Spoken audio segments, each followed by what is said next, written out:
Hello, my name's Ifor, and it was great for me when Tondu was chosen as the West Wales headquarters of the National Coal Board. I got a good job here in my home village on the site of the old Tondu ironworks. Things were really buzzing back then too. A busy railway junction and all the coal mined in the valleys coming down through here on its way to the ports. Coal mining had taken over from earlier iron making as the major industry here. Across the South Wales coalfield as a whole in the 1950s, there were well over 100,000 people employed in mining.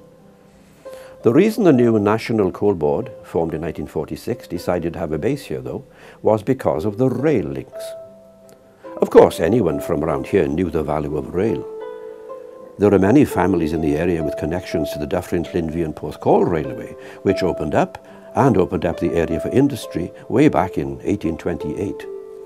It was because of that railway and the supplies of coal and iron ore available that Robert Price, chairman of the DLPR at the time, chose to build his ironworks here in Tondu in 1838.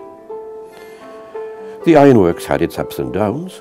Sir Robert went bankrupt in 1854 and the works were taken over by the Brogdens. They had about 20 good years till there was a slump in the industry, sending them into receivership in 1878.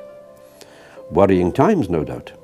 But the ironworks' fortunes were revived for a few years when, in 1888, Colonel John North stepped in, saved the jobs and modernized the whole works, including building that unusual lift tower, which still stands proudly today. Sadly, iron production ended here in 1895. But the village of Tondu had more than one iron in the fire, if you'll pardon the pun. The railways were still big business, and a railway wagon repair works grew up on this very same site. So the good times went rolling on, even up to my own time. It's strange, though. If you look now at where my office stood, there's nothing left. Yet that was the newest building here. Some NCB staff were here right up until 1986. There's no sign of the wagon repair shop either, which closed only in 1964. But there's plenty of evidence of earlier times. In fact, we have the best surviving example of a Victorian ironworks in the UK.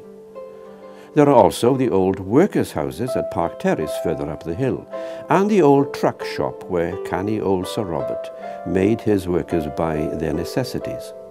And of course there's the incline, which ran from near the top of the hill, where the old DLPR ran, to the new railway lines at Tondu Junction in the valley. Well, I've enjoyed talking to you. I hope you enjoy your further exploration of our interesting area.